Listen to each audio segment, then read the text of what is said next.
Hello বন্ধুরা, আমরা এখন আছি ঐতিহাসিক শোলাকিয়া ঈদগাহ ময়দানে। এখানে প্রায় প্রতি বছরই ৩-৪ লক্ষ লোকে একসাথে ঈদের নামাজ পড়ে। বাংলাদেশের এটা বিশ্বের মধ্যে 2 নম্বর ঈদগাহ মাঠ, বিশ্বের দ্বিতীয়তম ঈদগাহ অনুষ্ঠিত হয় এখানে। এপাশে রয়েছে একটা বিশাল বড় কড়ই গাছ, এপাশে রয়েছে আম গাছ। আমরা পরেটি মাঠ একটু দেখি। আর এটার ইতিহাস হলো, এটা যখন প্রথম ঈদের জামাত শুরু হয়েছিল তখন এখানে লোক, অর্থাৎ 100 লক্ষ লোক এখানে একসাথে ঈদের নামাজ পড়েছিল। আর সেই থেকেই এটার নামকরণ করা হয়েছে শোলাকিয়া ঈদগাহ ময়দান।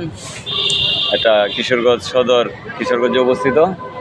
আমরা একটু মাঠের পরিসম্পূর্ণটা একটু দেখি।